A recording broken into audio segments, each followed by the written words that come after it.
Now, without further ado, it is my pleasure to introduce today's first speaker, Frank Forkin, President of Ipsos's Automotive Client Organization. Frank, you have the floor. Thanks, Ellen. Appreciate it. First of all, I want to not only say good morning, but good afternoon and good evening. We have people from Europe, China, South America, all joining this call. I think in total we have about 150 attendees registered, individuals not only from the auto side, suppliers and manufacturers, but we have individuals from tech companies like Google and Amazon, gas station companies, insurance companies. So you can see there's definitely a desire for information. And this actual forum actually came out of some discussions with our clients about trying to consolidate all the information we've been sharing with our customers and kind of putting it more towards an automotive twist. We also heard from our clients that we'd like these conversations to be relatively short, so 15 to 20 minute quick hitting kind of thought-provoking type discussions, and that mix it up with a few different things. So we're going to have a special guest speaker over lunch who's actually in charge of our public affairs group. Some people may know Cliff, who actually you'll see him on CNN and things like that.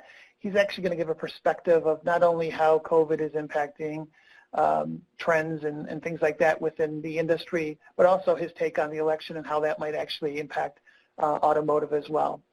So exciting agenda. Want to turn it over to Seth to kick this thing off, and hope you guys will find it very informative. Thanks. Thanks, Frank. Really looking forward to sharing all this information with all of you. So I wanted to start by talking about how we navigate the pandemic, and that's really where we wanted to kick things off. We wanted to talk about a new model that we've been developing here at Ipsos to really describe how consumers are feeling from a human and behavioral perspective. So I come from a group called Strategy 3. In fact, I lead that group in the U.S., and it's Ipsos's internal marketing, brand strategy, and innovation consultancy. Some of you are not familiar with us, so Frank asked me if I could just explain us for a brief moment. But most of what we do has a very big research component within it, as you would expect from Ipsos. But we really focus on bringing it to life, on using consulting frameworks and making sure that we activate the work so that our clients are using it and integrating it immediately, so that we're not giving them a set of research, but that we're actually giving them a set of actions. And that's really the frame with which I wanted to speak today.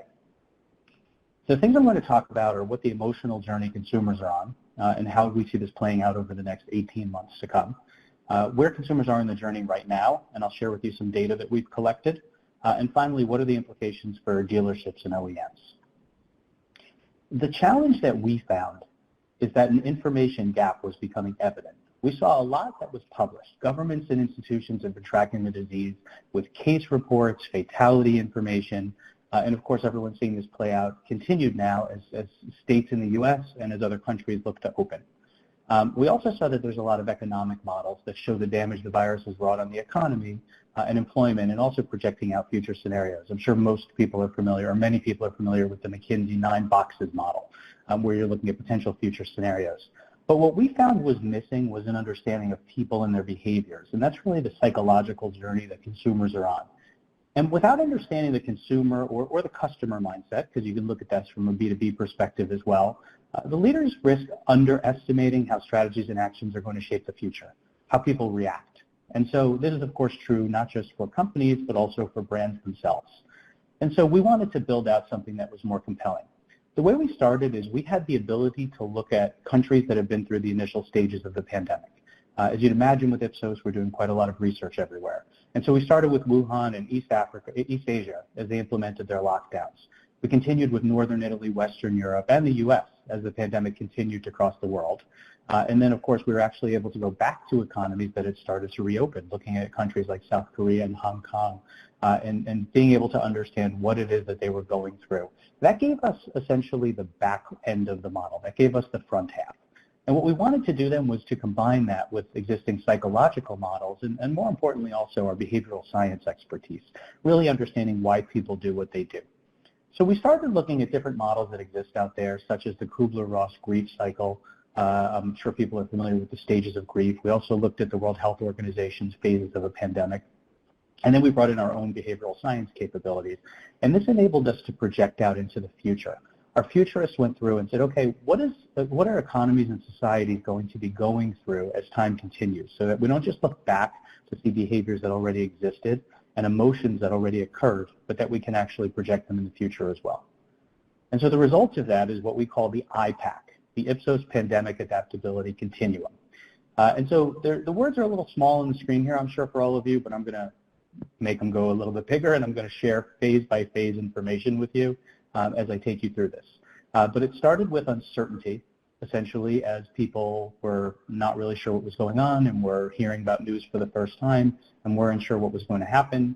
And we went through stages such as preparation, adjustment, acclimation, and endurance. And a lot of countries and a lot of states in the U.S. are in that endurance phase right now. However, we're starting to move into anticipation and exploration, and starting to move there relatively quickly in some countries as well. And ultimately, I'll take you through recalibration, rebuilding, and settling in as well. What you see on the bottom part of this chart is really important, and that's the behavioral and emotional journey that people are going through. And what you see if you start on the far left is that emotions were really at a high, positive, at the very start of COVID, before there was this stage of uncertainty. And as people went through this uncertain stage and fear started to mount a little bit, the emotions went down. And you could see that as you go from left to right, and as you ultimately get towards settling in, the final stages of this journey, of this continuum, you see that the emotions get to a high end, but there's a lot of fluctuations in between. And so that's one of the things I want to focus on, the constant change in emotion. And I'm sure that just about everybody on the phone has experienced that as your lives have changed and been upended, and as you're working from home, like all of us are now, and you've gone through the ups and downs with that. And so that's really one of the lenses that we want to look through. So to give you more insight into this, I'll walk you through the initial phases first, and some of this you will probably be familiar with from all the reading that everybody's doing in terms of what countries and societies have gone through. And it really relied on observed events and responses. So what I'm going to go through for each phase are the events and environments, the actions and reactions that consumers take, and then the emotions that people feel. And so it all started with uncertainty, as I mentioned. And so there was a lot of things like misinformation at the time, rumors. People were kind of confused. And ultimately, the actions they were taking was they were trying to get as much information as they could. There was actually a lot of partying. It was like a doomsday scenario. I'm going to have fun before I stop having fun for quite a while. There was some business as usual occurring. And there was a lot of humor. People were posting a lot of memes, which my colleague Menaka will walk you through some of the continued memes in just a little bit. But ultimately, there was a lot of confusion. The next phase was preparation.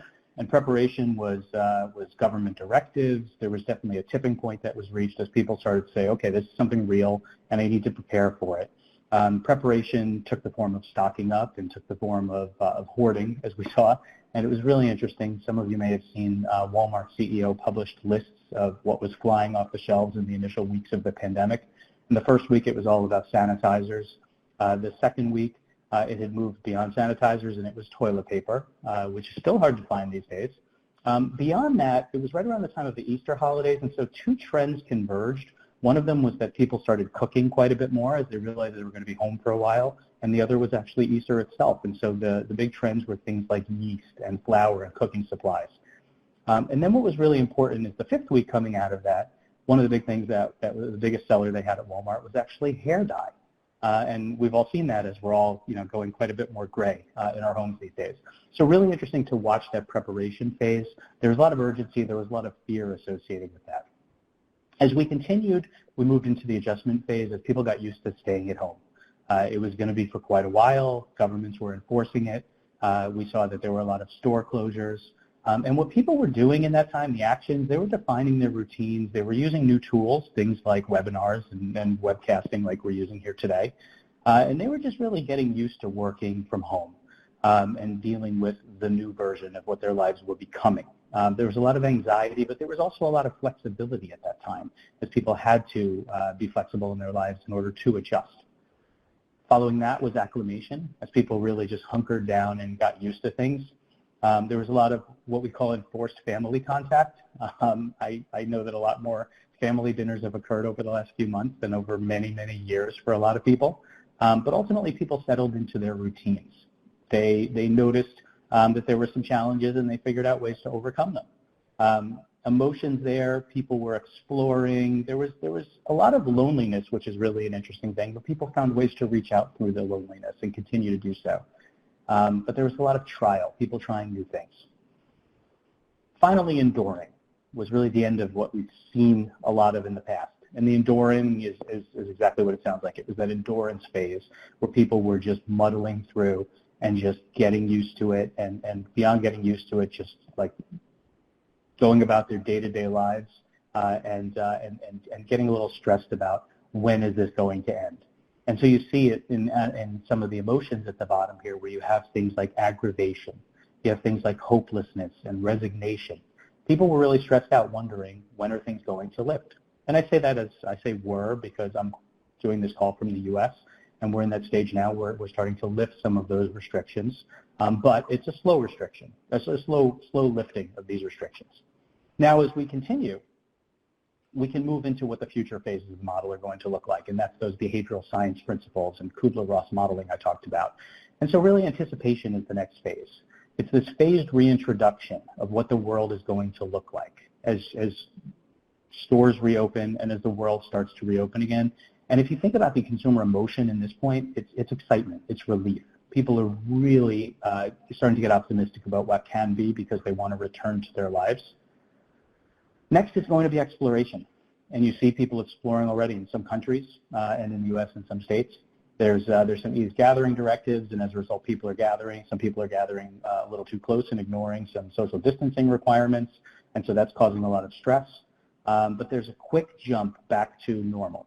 And the question is whether we can do that quick jump back to normal or if that might ultimately cause a setback. So there's a lot of hope, there's alertness, and there's certainly some caution along with that.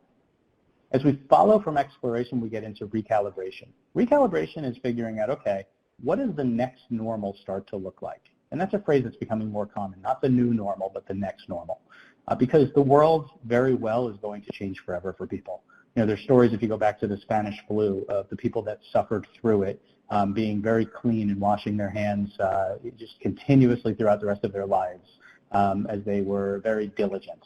And that's probably what we're going to be seeing quite a lot of here in our lifetimes as well. You're going to have events like flexible work arrangements continuing, some of them in perpetuity. A lot of the tech companies are talking about letting people work from home forever. You're going to see limited travel. You're going to see some intentional shopping. So it's less about having to buy things, but more about now getting things that you might want to buy. And there's going to be some targeted quarantining as different states and different countries have some setbacks. There's going to be skepticism, doubt, and that's really what people are going to be faced with as they think about it from an emotional perspective. Following that phase, we're going to get into what we call the rebuilding phase. And the rebuilding phase might be quite long. Schools are going to be reopening, environments, our employment's going to rise. I saw some news about France opened up their schools to 1.4 million children, 70 of whom came down with the virus. So we'll continue to monitor and see what's happening there and whether or not they take different actions as a result of what happens. But there's definitely this uncertain sense of normalcy going on in the world. But people are going to be resilient in that phrase. They're going to also feel overstimulated as all of a sudden all these things that they haven't really done in a while are coming back to them, and they're going to have to figure out their way through it. And finally, we have what we call settling in, and this is the full settling into the next normal. It's when public venues are going to reopen. It's when there's going to be less restrictive measures that are occurring, and it's the beginning of this next normalcy. We're going to see a lot of contact-free transactions occur, for example, and I'll be talking about that a little bit with Otto in a moment. And then what you're going to see here is some optimism and acceptance. So that's really the heart of the model that I wanted to lay the groundwork with and go through it slowly, but this really shows you the behavioral model that we're focused on here. We can also see different countries that are in different stages. This data, I have to tell you, is about 3 weeks or so old at this point. We're actually getting new data in the next day or two that's going to be country by country. This was a sample size of 2,000 in each country, and it showed you where this was, where the different countries were. This was done when we were building out the model and we were really looking at the backwards facing stages, and so we have those initial 6 phases here. And you can see certain things on here. You can see, for example, that China was farther along than most of the other countries. You can also see Germany and Italy were farther along as well. So it really followed the path of those who were initially, the countries that were initially hurt the pandemic sooner, especially with the case with China and with Italy. And you can also see anticipation, where we had just extended out the model to. You can see that China was furthest along with respect to anticipation, but no one had moved into that exploration stage. Then again, we also weren't really testing for that at that point in time because no one was there yet. Here we are 3 weeks later, a month later, and there's a lot of countries that are further along, and so that's when we're going to be collecting that new data from and making sure that we share it out. And so when you think about this iPAQ model that we've built, it really can help businesses and brands prepare for a number of different challenges. One, to adapt, to figure out how to update their ecosystems to better match behaviors and needs of consumers as they shift. The second is innovation, and innovation is something that obviously needs to continue. And when you look back on prior recessions, for example, you see that continued innovations actually were incredibly powerful during those recessionary stages, because part of the innovation came from realizing how the world was shifting and how brands and companies needed to move towards those shifts. So it's about identifying new solutions and services that should be deployed at the right time. And finally, planning. How do we prepare the organization and plan for continuity, or sometimes the resumption if you've had some closures in business? So what I'm going to take you through is those last 4 phases of the iPAQ model. And we'll start with exploration. And I'll take you through the lens of consumers, through the lens of dealerships and OEMs. And all of this is specific to auto. Some of it is using data that we've already collected, and some of it is projection. So from consumers, they'll continue to be highly cautious during exploration stage, as I mentioned before. Number of miles driven per vehicle are going to remain subdued. They're down 60% at the height of lockdowns that we see across the world, but we also see use cases increasing. People are using their cars for more different things. They're using them even just as a forum for graduation parades, as we've seen here in the U.S. People going to drive-in movie theaters to have graduation ceremonies. So cars are being used in different, unique, new ways. We also see people working out of their car in the event that their family is filled with their children. So use cases are going to increase. And so we also know that safety demands are going to be high, and consumers are going to be expecting stringent health and safety practices everywhere. In terms of dealerships, they have to ensure at this point that they're implementing visible safety measures. And we know that they are. Really making sure that they're wearing masks and that they're requiring people to wear masks as they come into the dealerships. They're disinfecting regularly, but it needs to be quite public. It needs to be seen that they're disinfecting, not just told. Only 1/3 of consumers are aware of the precautions dealers are taking right now. So clearly that message hasn't gotten out there fully, and this is from research that we recently did. So it's incumbent on dealerships and even OEMs to start talking about that more, about how the environments will be safe. From the OEM perspective, we feel that the communication of features like better sound systems and more charging ports is actually very valuable at this stage. Because remember, people are using their vehicles for different use cases.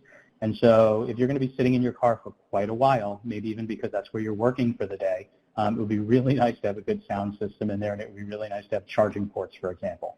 OEMs should also be communicating safety practices and steps being taken in the supply chain. So whereas OEMs tend to think of safety in terms of driver safety and safety on the road, now in this case we're actually talking about safety in the supply chain and making sure that vehicles are clean and that people that are working in plants are well taken care of. And finally, exploring partnerships with dealerships to enhance e-commerce tools and answer online customer inquiries.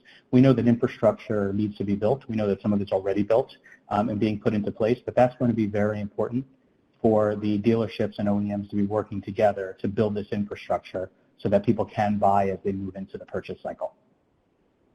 The next is recalibration. And with recalibration, we know, as I said before, social distancing is going to ease. More consumers will be back in the market for a vehicle, as we expect there. And we have seen in our research that there is expected to be a shift to smaller vehicles. And we also see that people are interested in more efficient powertrains like an HEV or a PHEV. We know that 32% of consumers who intended to buy a vehicle before the crisis now say they're even more intent on buying one afterwards. So they might have been wanting to buy one but with no time frame. That time frame actually should be sped up. But of course, that's a subset. We also know that 25% of consumers expect to get what they call a good deal. And we'll talk more about good deals if I can get my clicker right, right here. Dealerships will need to keep elevated incentives with consumers desiring government and manufacturer discounts, 0% financing, protection against job loss for 6 months, and deferred payments. Of course, it's a fine line because the challenge is that the more you discount, the more consumers expect discounts continued into the future, and you hurt your branding and you hurt your pricing power going forward. So obviously, if that's what everyone wants, we have to be careful about what they're given. Also allowing booking of test drives and appointments online and also enhancing e-commerce. More stringent safety criteria, for example. So making sure that there's appointments so that people don't just show up at the dealership, and making sure that there's time to clean the cars and disinfect them in between, for example. For OEMs, at this point in time, more highlighting of virus-related safety features, such as things like advanced air filters, antibacterial surfaces, different ways to show not just the manufacturer of the vehicle, but what's within the vehicle themselves and how that's going to be helpful for people going forward. And also continued work with dealerships, like I mentioned in the prior phase, to launch innovative ways of educating consumers about things like features and enabling new type of test drive experiences, perhaps using tools such as VR. And this could be online, or it could be actually at the dealership, but with physical distancing allowed, with social distancing allowed. As we move into rebuilding, that's when we expect to see a more significant rebound in vehicle sales, because we're really moving towards that next normal more fully. Consumers, we would expect to see more significant growth in the sales. People are going to be resuming purchasing bigger ticket items. So people are going to be hopefully opening up their wallets a little more as the job market hopefully improves and people start to get more comfortable about their future and their spending power. 55% of those we know looking to buy after the crisis are driven by a feeling driving safer than public transportation or even ride sharing or trains. And so people are going to want to get those vehicles for themselves. For dealerships, we would expect that there will be things like virtual showrooms, maybe mini dealerships with no or limited inventory that could become a lot more prevalent. So maybe some of the Tesla model put into place, but maybe with a little bit of different tweaks. You could have a dealership in a mall, in a shopping mall, for example, and have a very small storefront, but it could be an opportunity for customers to be able to talk to someone knowledgeable and get information. Dealerships will need to meet consumers online as well, including communicating via video chat, such as this kind of a forum. More transparent pricing and less negotiating, so the negotiation model is probably going to change quite a bit. And also maybe one-stop shopping that includes things like insurance, vehicle registration, all the other things that people have to do when they purchase a vehicle. And on the OEM side, promotion now of safety features. So maybe getting more into the typical type of safety that we talk about as OEMs. More people we know are using other modes of transportation. They're walking, they're biking. That's causing a lot more congestion and actually a lot more challenge for drivers. So safety features that will protect those people that are using these other modes of transportation could be very powerful. And in the continued talk about working with dealerships and OEMs together, how do you provide a virtual experience that's complete, but that's also on brand? Because this is something that OEMs can do across the entire portfolio, and dealerships could all take advantage of, so there's a very consistent experience for the brand. And that's where the dealers can actually take the last mile. They could do things like delivery and establish a relationship that way. Finally, in the last phase, the settling into the next normal, we're going to see how the world has truly changed. We're going to see the number of miles driven per week should be up dramatically at this point. Consumers will be making many more non-essential trips. But there's, of course, going to be lingering concerns about things like public transportation and air travel. So vehicles will, of course, remain as essential as ever. For dealerships, we expect dealers can start to begin a lot more local marketing campaigns, get back to a lot of the local marketing campaigns that occurred pre-COVID. Dealerships can scale back on high incentive levels and financing deals. And test drives will likely evolve, including unoccupied test drives with no dealer present. So we need to think about the infrastructure for making that happen, because you can't possibly have 6-foot spacing if you're sitting in a car with a dealer. And finally, on the OEM side, rather than focusing on the safety elements, by this point in time when we're doing that settling in phase and we're back to that next normal, OEMs should be able to return to more traditional messaging that's focused on things like fuel economy, drivability, cargo volume, and overall reliability. So that takes you through the 4 phases in terms of what we expect to see from consumers in the future. Now, there's a couple wild cards that I wanted to talk about before handing over to Menaka, and that is basically, as we all know, we're seeing spikes, and we're seeing that the pandemic continues to rear its head, even when countries and in the U.S. and states think they have it nailed, think they have it licked. And so, of course, that can happen. And you could be all the way into that recalibration stage, and there could be a spike that could take you all the way back into the beginning of the enduring phase. So we're definitely going to be quite on the lookout for that, as we know that that can happen.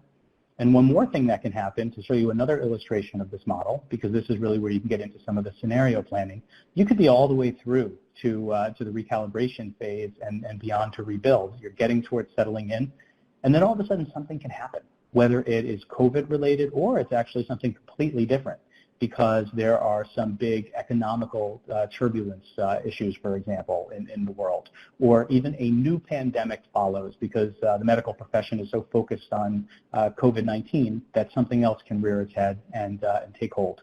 And so that can take us all the way back to this uncertainty phase where we really start anew. And so we're going to continue to keep our mind and our focus on that. We're going to continue to survey consumers to see where they sit and where they stand, and how they focus and react to things, but really that emotion is the key to it all. We're a very emotional world, and if we're not focusing in on that emotional side, we can't really understand consumers and what it is that they will do. So now I'm going to turn over to my colleague Menaka, and she's going to share with you some data from our communities that actually supports the model quite well. Thank you very much. Thanks. Thanks, Seth. That was great, and I did want to just mention that a lot of what Seth talked about at the end of his presentation looking forward. We're going to be going into a lot more detail with some great expertise later this afternoon, so including health and safety dealerships and new features and things like that. So definitely stay tuned for that. But before we think about the future, I wanted to really talk about where people are at now, because there are a lot of implications about the experiences people are having that will have long-standing impact on the decisions they make moving forward. So as Seth mentioned, my name is Menaka Gopinath. I lead our online communities and social intelligence practice in the U.S. What does that mean? It's essentially leveraging any kind of data that's coming from the social conversation sphere in an unprompted way, in addition to engaging people in virtual environments where we're leveraging people-led techniques, projective techniques, to understand in context and in interactive ways how people are feeling about things. So what I'm going to share with you today are a lot of the learnings that we've been collecting. It's looking more broadly at how people are living through this and the experiences that they're having, but there are obviously a lot of implications for what that means to the auto industry as well. So Seth just took you through the iPAQ model, and we have been tracking that in our U.S. syndicated online community. So this data that you're seeing here is actually from this past week. So it has the implications of reopening incorporated into it. And you can see that this is a base of about 800 people. You can see that a lot of people aren't actually that far into the continuum. There are still a lot of people that are feeling like they're going through the acclimation piece. So while we are looking at what the implications from a brand standpoint are as we look forward, there are things that people are still grappling with that may be seeming kind of earlier in there as well. That said, we're seeing a lot more going into recalibration, rebuilding phases as well. So everyone is dealing with this and experiencing this in different ways, and it's really important to keep in mind is the dynamic nature of the experience all of us are feeling. I think one thing is universally true, though, and that's that people are very tired, anxious, and there's a lot of unknown. So even with things reopening, right, what does that mean? What is the safety implications? Should I be going out?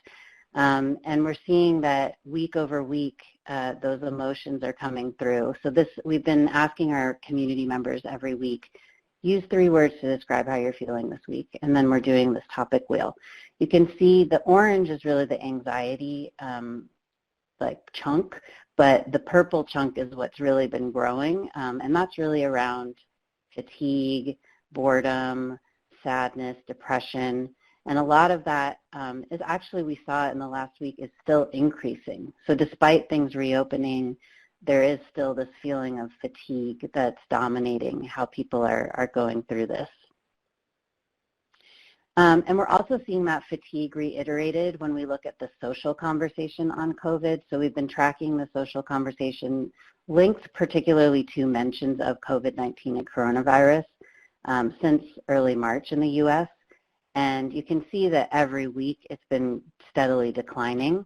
The dips that you see in the lines are really from the weekends because a lot of social conversation aligns with the daily news cycle. But you can see that, week over week, this is just becoming a normal part of what we're dealing with. People are no longer making direct references to it.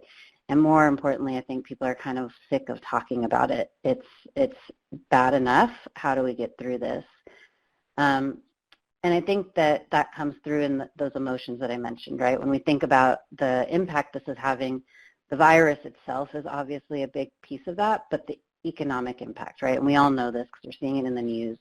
But in the last week, this is from last week, how people are feeling about their personal finances is you can really see the divide, right? The people that have the means, the people that have built up savings, who have their jobs, they're calm, they're happy. But for those that have lost their income, for those that have lost their full retirement funds, for those that don't know how they're going to make it through the next day and week or month and pay their rent, there's a lot of anxiety. There's a lot of people feeling overwhelmed.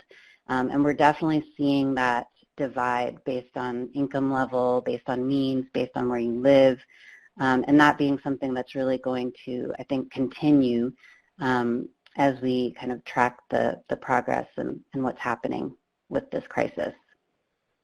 The other piece is that obviously with the implications on the economic impacts, there are people that are really making changes to how they're spending, right? So I think we've seen, and there's data around people having pent-up desire to buy things, and cars is one of those. But right now, there's really this desire, and sorry, I don't know why the words on the left went away, but this top one is reducing personal spending, and that's really the biggest thing that people are looking to do. The second one is canceling vacations. We'll talk a little bit more about that.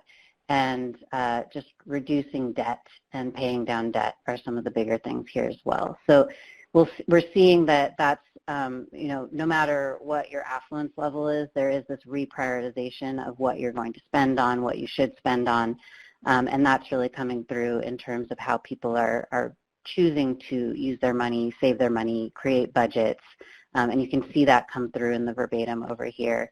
We're seeing with the younger set that there's a greater level of anxiety. There's, they're having a harder time paying bills, and a lot of that's probably linked to just like living paycheck to paycheck, not having a lot of savings built up, and people kind of having to deal with the implications there as well.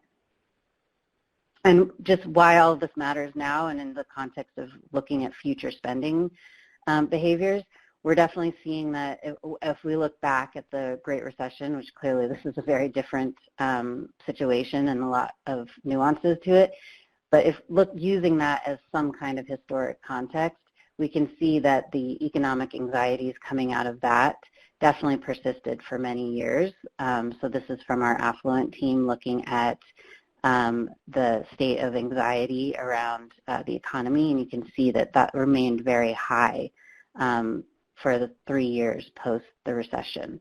So all of that will have, definite impact on how people are making their decisions, and like I said, prioritizing their spend. And that can be very different depending on your level of income and your economic situation, whereas we can see more affluents are prioritizing, redoing their home office and upgrading their home internet, whereas people with less means might be prioritizing making sure they can get groceries to feed their kids that week. So it's really going to we're going to really have to look at how people are making those choices and the implications coming out of that.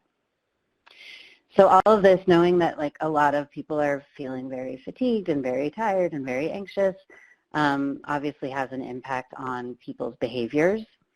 And, you know, I think you've probably seen a lot of these that are on the slide here because Seth even talked about a lot of them.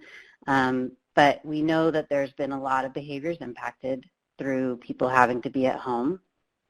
And the question on every one of our clients' minds is, what's the persistence of these? Are they going to continue? And one of the things that we've been looking at in terms of the behaviors that we've been seeing in our community and through social conversation is, what are the motivations behind them? Because when we see things around like sense of accomplishment and feeling like a sense of balance, like those are things that could be cues for things to persist beyond this crisis. The other thing, though, is that even though things are starting to reopen, we're seeing that there's still things that people are, you know, they've done these things and they're planning to continue to do them. So back to that idea of, I feel like I can do it, and getting past that trial piece, that in itself could turn things into new habits. So we're seeing here, like, this is from Ipsos polling data, where we asked if there's something new you've done, do you expect to continue? And you can see a lot of things here around like contactless payment, for example, home delivery, telemedicine, telehealth. That's a big one where we've seen a huge uptick in conversation and social. People didn't really try it before because they didn't have to, and then they felt like they had to, and that led to them being like, oh, that was kind of convenient. That was pretty easy. So I think we could see some of those things persist in the context of people realizing that it wasn't that hard and that they could do it, and they might continue. The other piece to keep in mind in terms of behaviors persisting is the fact that even with states opening, there is still a very real FOGO. And when I say FOGO, I mean the fear of going out. I think that we're hearing, you know, obviously we're seeing in the news a lot of people going out, and that's definitely happening. But there are definitely people feeling tension around that, right? Like, I have to go out, I have to go to the grocery store. So I'll go where I have to go, but I'm definitely not going to go somewhere where I'm just going to hang out. And again, that could be different based on the regions.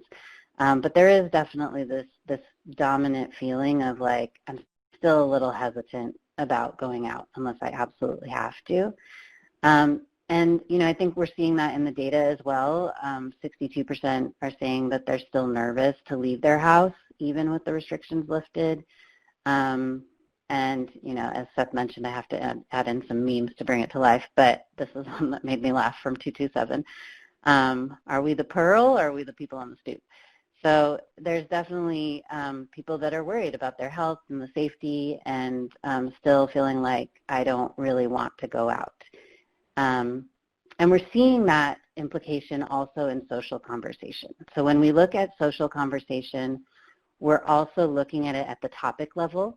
And so you can see here, the blue line is really around the coronavirus deaths, and that's definitely dominating social conversation about coronavirus, is one that's been growing recently, more in the context of people going out of their house because things are reopening and having this concern about people actually following safety measures. Are there being frustration on either side about wearing a mask or not wearing a mask, for example, or keeping your distance?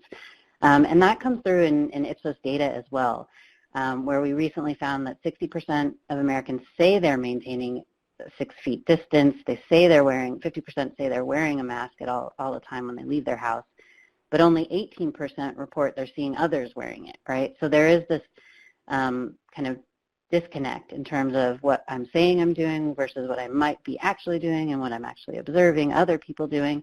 And that frustration is coming through in social pretty strongly in terms of people's just their feelings towards going out into public spaces.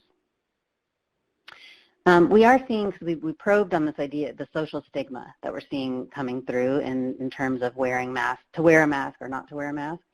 I think overall, what we're hearing from our community members and also from the social conversations we're looking at is that most people do feel like we should just wear a mask. It's helping our community. You know, even though there might be stigmas around it one way or the other, I want to do what's best for me and the health of my community. So those are the kinds of things that we are hearing from people. And I think those are the things that we're going to continue to see play out as this continues and people start to be more integrated into society. With that FOGO, though, people are definitely pushing themselves to find new ways to celebrate, new ways to bring thrills into their life, right? The 55% say they miss restaurants and bars more than anything else. And we're starting to see in a lot of parts of the country, people are going back to restaurants and bars, in like experimental ways, and in some places more than others. But there's still a lot of us that have that FOGO that are trying to create the thrill in their house. And these are things that we saw come through in quarantine, but are persisting, right? People like buying 3-course meals from a company that is bringing in a paired wine, and you're getting the whole kind of experience brought to your home, right, in a special package that you can put out onto your table. People creating food-themed celebrations and using that as a way to support local business. So I do think that there's this context of people continuing to find ways to make their homes more a place for the thrills they may have gotten going out. But we shall see, and obviously the iPAQ gives us some context into what that could look like moving forward. Another thing is that we're seeing people talking a lot about the importance of having a vehicle, even in places where people never had vehicles, like New York City is a great example of where people that may have never considered purchasing a car are now looking at that. We're also seeing that the impact on rideshare.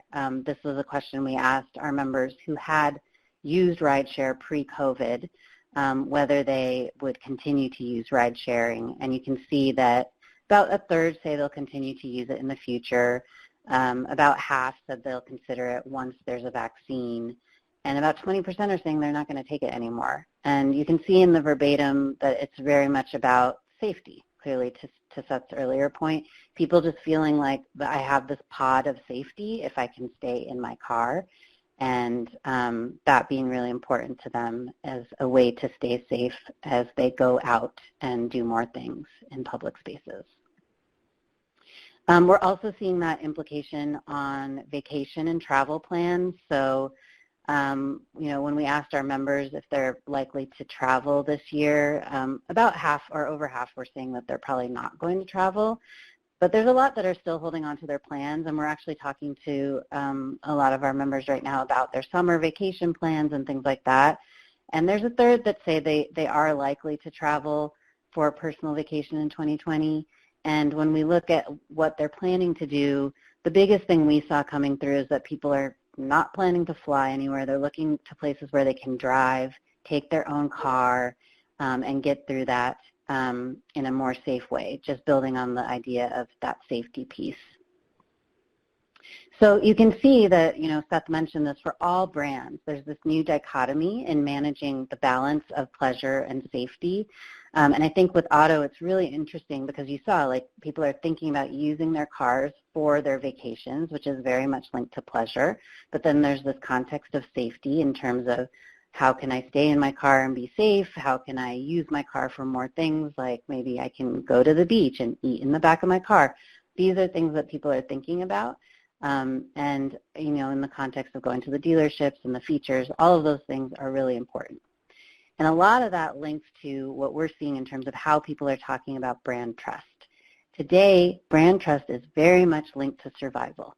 The brands I trust today are things that are going to help me feed my kids, get the things I need, do the things I need to when I need to do it. So you see Amazon, Walmart, Target, like grocery stores really dominating the open ends that we're looking at in terms of brands people trust.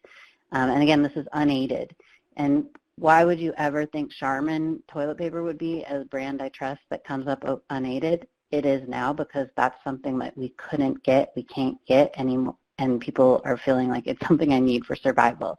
So because of that shift of kind of survival that we're seeing in trust, as well as purchase intent being most influenced by safety, ask people about how they're making decisions to purchase from a brand, you can see brands that are keeping employees and customers safe is top of the list. And this is consistent. Even from data last week, this remains at the top of the list. both in the context of employees and consumers. And I know we're seeing that a lot in the auto industry in terms of the factories and the dealerships as well. So I'll just end before we hand it back to Seth to talk about some of the larger implications based on this. But one thing I think that's really important, no matter what industry you're in, is how you're helping consumers now and what your brand is doing to move through this. We saw that with the auto industry, with a lot of companies saying that they will delay fees on car payments. That really stood out because when we see like what members say or what people say about brands doing the right thing right now, the words that come through are helpful, dedicated, reliable, thoughtful, generous, right? These are all things that are helping support me during this crisis, and that's ultimately going to impact their view once it's over.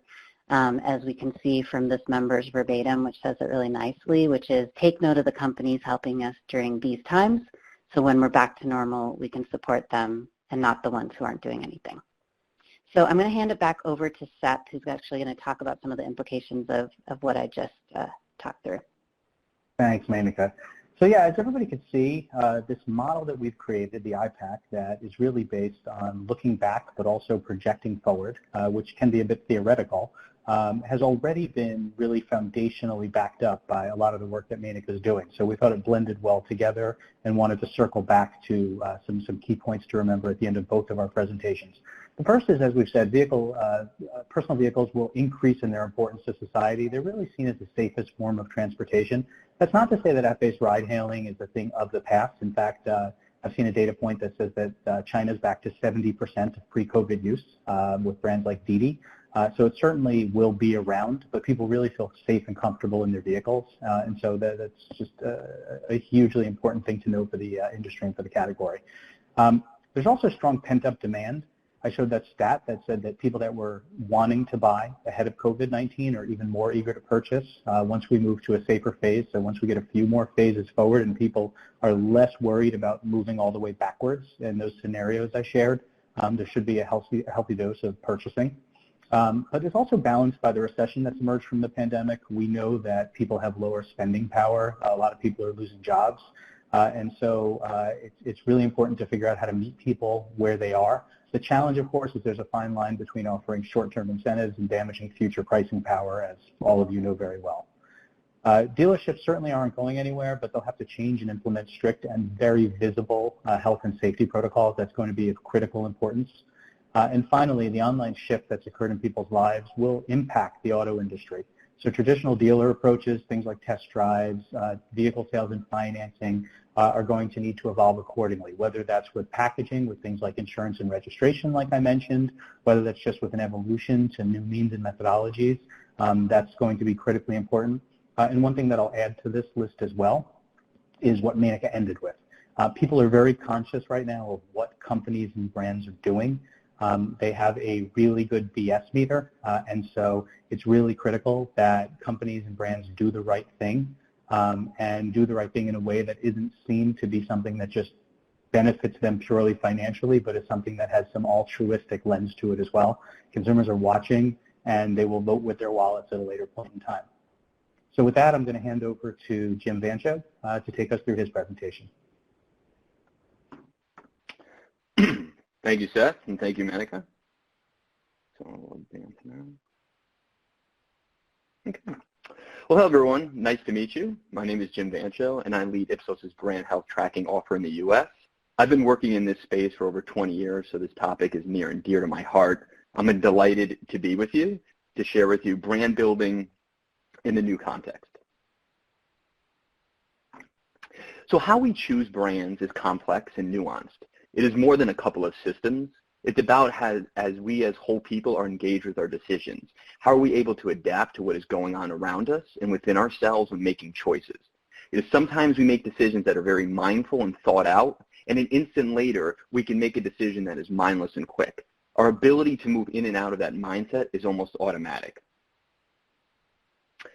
So if you're thinking, well, that sounds a lot like context, we'd be spot on, because the choices we make are influenced by what is going on around us and within us. Therefore, understanding context is critical. For brand owners, this implies that if you can craft the context, well, then you can actually influence brand choice. But what we've now seen is that the context is vastly different. In fact, I don't think we'll ever experience such a massive disruption on a global scale in such a short amount of time. I bet that anyone that is old enough to remember will remember this experience for the rest of their lives. You can see these visuals here with empty shelves and long lines, people suited up in PPEs. That's something that's certainly going to be embedded into our mindset for years to come. But that being said, we as human beings are adaptive decision makers. We adjust to our surroundings and new experiences.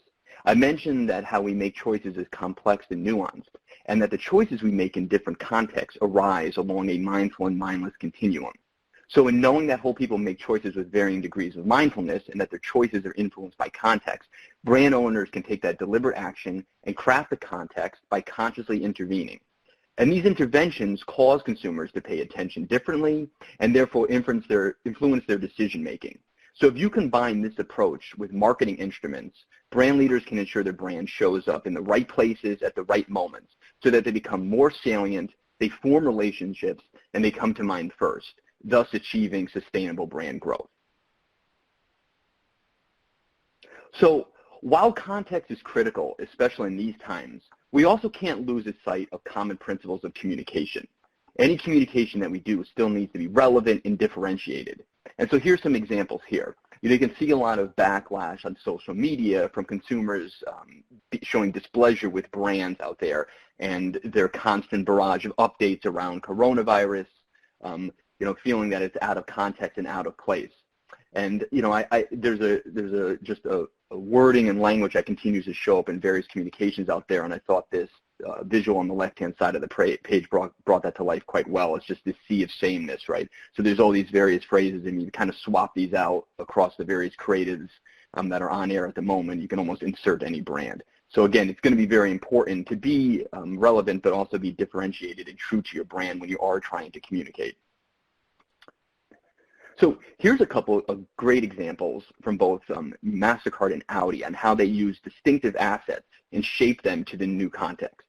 So you can clearly know who the brand is just by looking at this, but more importantly, you can also see what messages they're communicating and how spot on those messages are.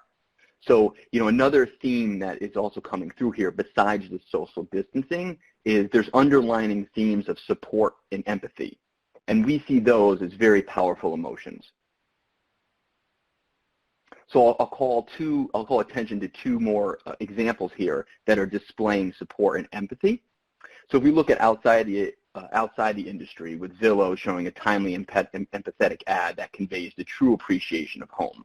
And this fits very well with the brand positioning for Zillow. But the second is for Ford, and that's to build a lend-a-hand ad. It's a great example of showing support during the crisis, and when we looked across this, it conveyed believability, newness, but it was also deemed unique and stirred a lot of positive emotions. Now, emotions as a tool is nothing new, but however, the role of emotion in building brand preference continues to increase over time. So Ipsos has been capturing brand information for over half a century, so we have quite a wealth to look at. And if we look across our database of brands, we've captured two metrics over time: brand performance, which represents the functional benefits brands deliver, and brand closeness, which represents the emotional benefits that brands provide. And what you can see over the past 6 years is that gap is closing, and we believe that that trend is going to continue. So emotions at some point is going to be the dominant thing that consumers think about when they're purchasing brands and when they're being influenced to purchase brands. So what does this mean for us in terms of building saliency and forming relationships in the new context? Well, a couple of rules apply here.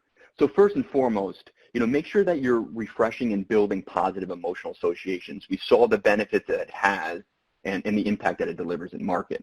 You want to make sure that you're utilizing the new context, but make sure it fits with your brand. Don't just put communication marketing materials out there for the sake of doing it. And make sure you're connecting a richer network of interconnected memories. The more that these touch points work together, the greater impact that you're going to have. And in these particular crises, we see a greater impact with reach over repetition in terms of your flighting plans. Now, as part of our understanding of COVID's impact on brands, we also wanted to take a deep look at behaviors. So we conducted research in the U.S. to assess these behaviors, specifically what behaviors have changed and what will return. So the next few charts I'm going to take you through will show sectors that consumers are spending more or less on and where they will return to previous spending levels, or will they? So on this page, what we're showing here is data for the categories that people are spending more on. And not surprisingly, you see household products, carry out and take out, and food and beverages are the biggest sectors and the ones that we can all relate to, because I think everyone's probably been spending more than they would like on household products and so forth. But now, if we shift gears a little bit and look on this chart here, this next chart is showing the reverse, right? It's saying what sectors are consumers spending less on. And again, this is not surprising given the circumstances, but sectors like dining out, travel, and beauty and grooming have seen the biggest declines. You know, it was almost 3/4 of people saying they're spending less on dining out and travel and obviously beauty. But these declines aren't just specific and associated to categories that we would expect to see. So we're also seeing it emerge in things like auto, right, with nearly half of people saying they're spending less now, as well as other discretionary spending things like clothing and luxury items. So 45% of people saying spending less on auto, 45% of people spending less on clothing, and 43% on luxury goods. But what we wanted to then take a look now, because I think this is the interesting part, is overlaying data for those same categories. So we can see where they're spending less on, but we can also look at to see what the likelihood is that they would return to those previous spending levels. You know, and kind of consistent with what Menaka just shared with us earlier, is that dining out, while this was the most impacted category as a result of COVID, it's also the most likely to see a return to previous spend levels. So while 73% say they're going to spend less, 64% are saying they're going to likely return to previous levels. And that's the highest across all sectors. A little bit, about half are saying they return to levels of travel, and you know, about a third saying they're going to return to their previous levels of grooming. So I think after this crisis ends, we may see more people walking around with longer hair, maybe more gray roots and some facial hair. But if we look at the other sectors we looked at, well, clothing seems to be bouncing back, rather quickly, and luxury goods as well. However, the data that we have here suggests that auto is likely to see a slower return to previous spend levels versus other discretionary categories. Now, this doesn't mean that the purchases will be slower to return. I think it's the overall dollar amount that you're going to see is going to be a lot lower.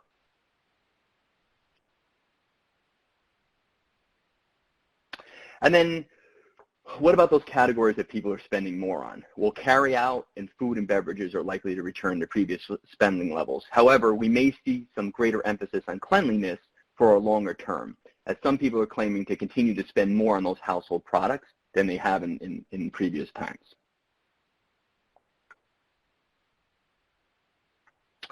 Now, one element we haven't talked about yet is the role of price.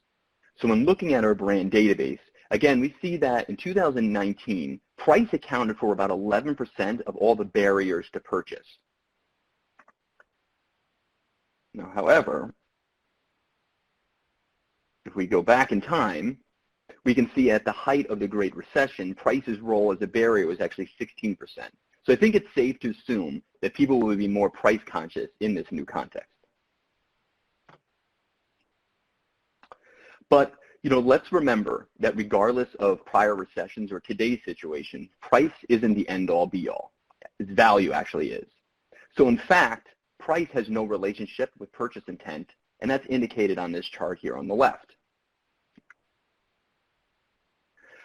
But what we do see aligned to market share is perceived value, and that's going to be critical to make sure that consumers see that in your brands. So how do we define value? Well, value is simply defined as getting what you get divided by what you pay. And so what you get being the key here. I'm not sure why it's not coming up here, but this says what you get divided by what you pay. So it's understanding that what you get part is going to be critical for all marketers to bounce back after this crisis ends. So if we look across our brand database, what have we typically seen as the drivers of value? Well, innovation, quality, convenience, and relevance we've seen as a commonality that exists across. So if we look at auto, well, the drivers of value have been historically focused on things like innovation and style, advanced technology, quality, and trust. And if we expand that to look at other categories, a lot of the similar things, but you get things like convenience, relevance, innovation also playing a role too.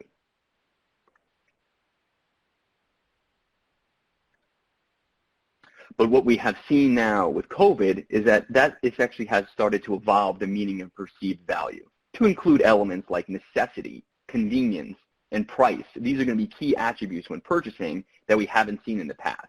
And so this data came from some recent work we did to look at the behaviors as a result of the impact of COVID-19. Now what's interesting is that we're also seeing elements such as availability, social responsibility, and giving back. So strong emotional themes. And these themes are emerging as having a strong influence on brand choice.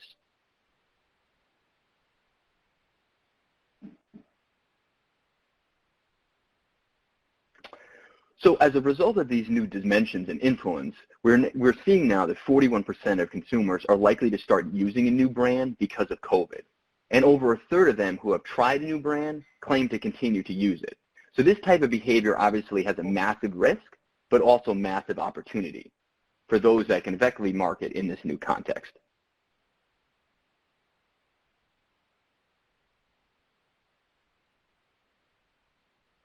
And so one last thing to remember is that with disruption comes opportunity, and one that you have to capitalize on. This chart clearly shows a positive relationship between market share growth during a recession and advertising spend. So please support your brands. So if I can leave you with some final thoughts here, is that behaviors are changing, and they're going to be changing for the long term. Auto will have a slower return to previous spend levels than other sectors. The past economic downturns have taught us the importance of perceived value in making sure people understand what they get versus what they pay. But the rules of perceived value are changing. So focus on building stronger emotional engagement rather than just product appeal, and please invest in marketing and communications. And thank you. I will now turn it over to Laura. Thanks, Jim. My name is Laura Dranchak. I'm a vice president within our Creative Excellence Division, focusing specifically on advertising and communications research. And what we're going to look through is how brands have responded from a communications and how they should be moving forward. So when this crisis first started, we got a lot of questions from our, are you guys still seeing the screen? There we go. We got a lot of questions from our clients about, should we be advertising? Should we go dark? Should we give our media to the CDC? Is it okay to do a traditional sales message? And what we found back in March that, yes, all of those questions are okay. It's good to be advertising. Consumers are open and receptive to advertising in today's climate. But people do want to hear from companies that acknowledge today's crisis in their advertising, and it's really important to understand what the brand stands for in this day and age. But we're not in March anymore. This is a modified version of the iPAQ model that Seth showed earlier, but we're in that more adjustment and acclimation phase. People are more settled into their new routines. So how does that impact advertising? Well, we know that that first intense phase of the crisis is over, so we need to be really aware of the sea of sameness that's out there. I think Jim touched on it a little bit before, but we can all relate to it from a consumer perspective that a lot of the content we're seeing on air looks and feels the same, and we're all saying the same thing as different brands. We need to be prepared for fluidity. The situation's been evolving quite quickly. It just started almost 8 or so weeks ago, and we've changed dramatically in those periods. So we still need to continue to adapt in communications and act very quickly, which isn't always a strong set when you think of a traditional creative development cycle taking months.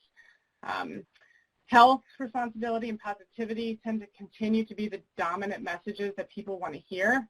We're acclimating, we're adjusting, but that doesn't mean we're comfortable, and people still want to hear from brands on what they're doing to protect public health, and the tonality of positivity is incredibly important. And then finally, we need to be in tune with the new routines and showcase them in our content that we're putting out there. So we're being relevant to the times right now. So, you know, we're all at home, we're all bored. Consumers are craving outlets. We know that the content consumption has increased incredibly, so people are looking to pass the time. They're looking to connect with others, which is kind of challenging in this time when we can't physically connect with others, and they want to feel entertained. People continue to look for these things more as we continue out through our site, through this crisis. But some of the data I showed earlier in terms of wanting to hear from brands and what they're doing in this crisis is starting to wane just a little bit. So we see a decrease now in the beginning of May of wanting to hear and feelings about companies having a social responsibility to offer aid. They want to hear a little bit less on brands to help them navigate the crisis. And we see 70% of people want to continue to hear what brands have to offer. So that suggests that consumers are starting to come around to a more traditional sales message. We've seen a lot of brands rise to the crisis. As I mentioned earlier, we've seen a lot of content out there. You know, we see a lot of ads from different brands. We're here to help. These are unprecedented times. We thank you for all you do. Together we'll get through this. Across industries, we're seeing that message, and it's created this massive sea of sameness.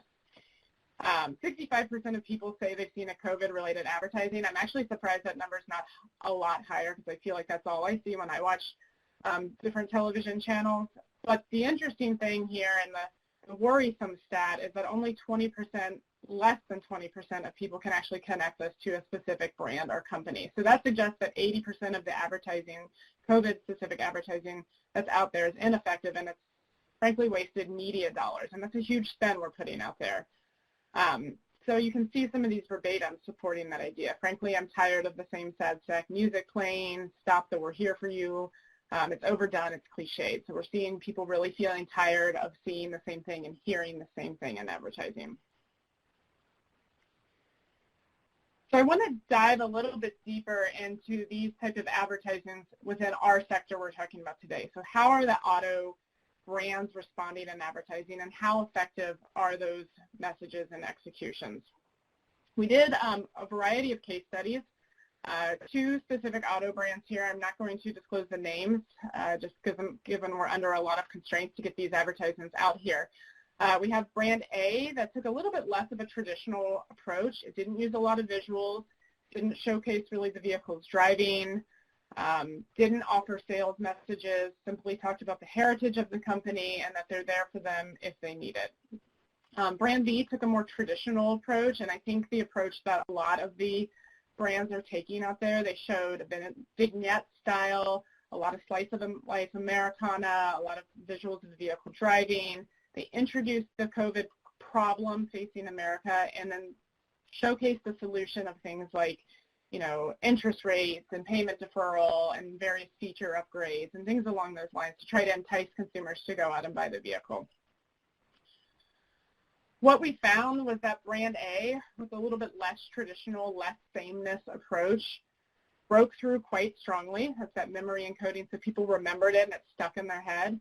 And it also creates decent brand linkage. So when you think back to that statistic I showed on the previous slide that less than 20% people can attribute it to the brand, this particular ad was able to link to that brand, which helped it quite a bit.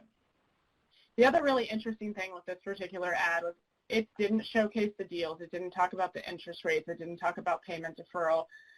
There was no specific call to action, but it generated short-term behavior change, which would be something like consideration for the brand, intent to go consider it in the near future. Now, when you juxtapose that against brand B, which took that more traditional approach, it fell into that sea of sameness bucket. So people didn't notice it. It wasn't seen because it looked and felt like everything else out there within our category and even the other content that's on air. Brand linkage was incredibly low, so it fell into that, 80% of ads that were not linked to the brand.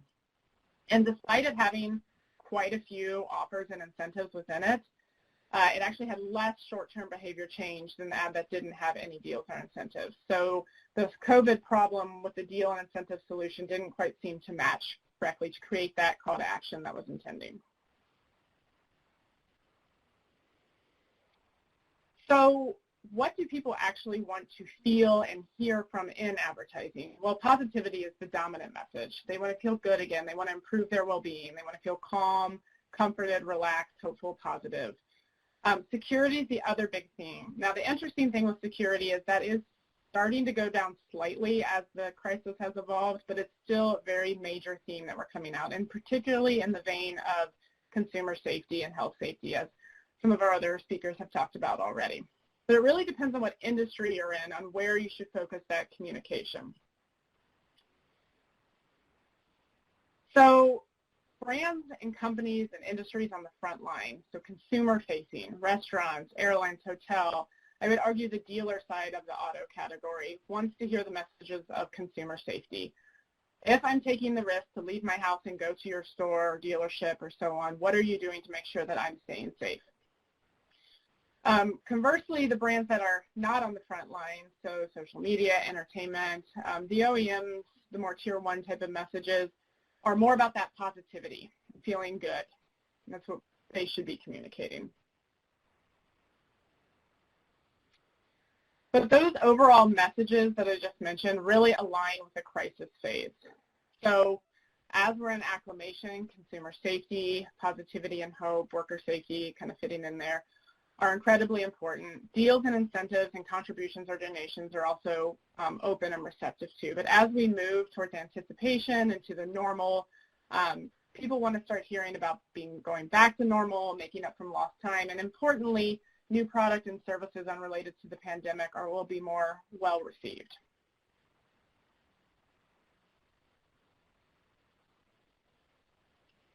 So right now, as I mentioned, we're in a safety type of message.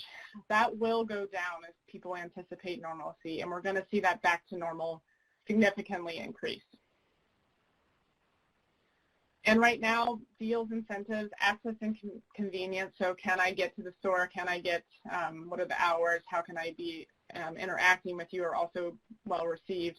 Those are going to also go down, and as I just mentioned, the new products and services unrelated to the pandemic are going to increase. So I think implications for the auto industry here, I think as we move away from deals and incentives in our ads, we're going to be talking about more of the features that have evolved out of this crisis, the safety features, the cleanliness, things along those lines that we can start to introduce and will create some incentive to consumers.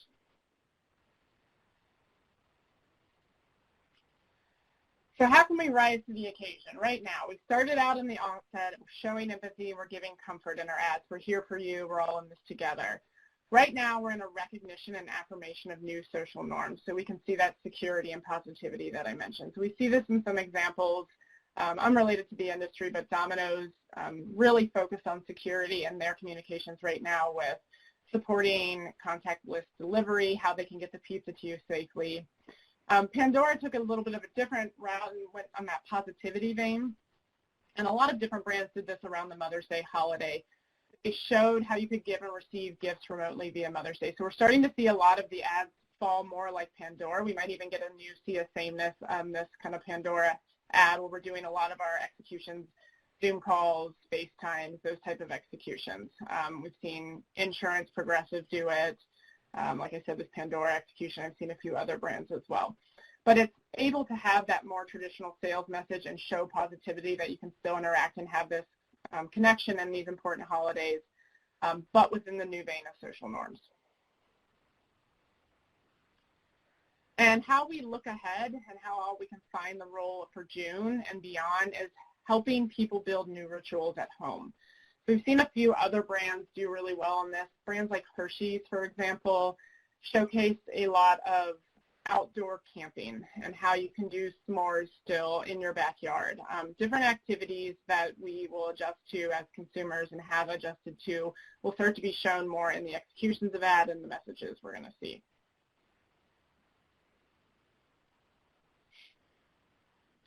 People are ready to see the new normal reflected in ads. So I mentioned this in the onset that 70% of people want to hear from brands and what they have to offer. So it suggests that that more traditional sales message execution is being well received. We're seeing that in our verbatim responses too, that they're ready for the new normal reflected in ads. I feel like every advertisement is shoving the same message at the audience. I'd like to see ads proceed as normal. I need to know where we are going, not that we're in unprecedented times. Honestly, I'm over it and want things to go back to normal. So showcasing the new normal is certainly acceptable in advertising. And how can we continue to connect with our consumers in the near future? We'll continue to connect with optimism, positivity, hopefulness. People want to look ahead to better times and feel better. Responsibility in the sense of health and safety, as I mentioned, reassurance of a responsibility return to normal activities where consumer health is concerned. Innovation, I mentioned that consumers are going to be open to hearing about new products and services, so communicate with consumers and companies about new products, ideas, features that make the most out of the restrictions and link to different benefits consumers are looking for. And then finally, continue to focus on new routines within advertising, specifically from an execution standpoint. As consumers increasingly crave connection, ways to pass the time, feel connected to others, we need to show that in our advertising.